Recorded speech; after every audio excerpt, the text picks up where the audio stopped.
Okay mga idol, ito yung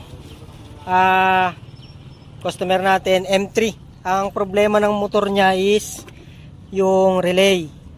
Yan, kapag sinalpak natin siya dito sa scanner natin yung relay niya, ito yung relay niya.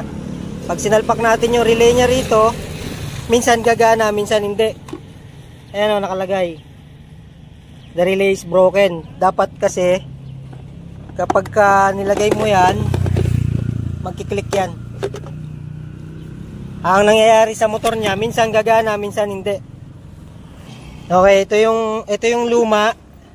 Ito yung bagong bili niya. Salpak natin siya, punta tayo sa relay test. Kaya magte-test tayo ng relay. Ito yung bago. Dapat magkiklik siya. Ayan. Dapat magkiklik siya. Doon sa luma, minsan gagana, minsan hindi. Ayan, dapat ganyan siya pagka nag-check ng relay. Ito scanner natin, may pan-check na relay. Yung isa kasi, minsan gagana, minsan hindi. Ayan.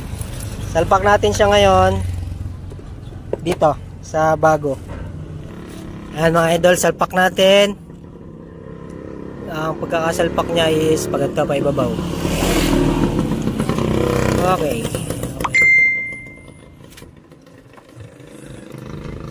Okay. Yan. Kabit na natin. Tatamaan yung scanner natin. Subok tayo ngayon. Yan. Okay. Gana na siya.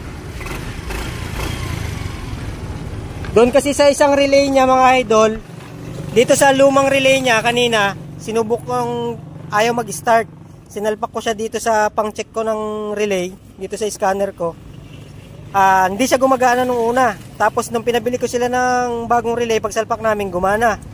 Tapos tinanggal ko, sinalpak ko ulit, nawala na naman. Bali itong relay na to, minsan gumagana, minsan hindi. Kaya pinabili ko na sila ng bago. Okay, sa mga magpapagawa ng mga motor nyo dyan, sa mga motor magpapa-FI cleaning, magpapa-throttle body cleaning, magpapa-adjust sa parameter ng motor nila, magpapa-top overhaul, magpapa-refresh, magpapa-overhaul. Dito nyo ako makikita sa Motosiklo Maribeles. Ayan. Ayan. Dito nyo ako makikita sa Motosiklo Maribeles, Bataan. Okay mga idol, maraming salamat.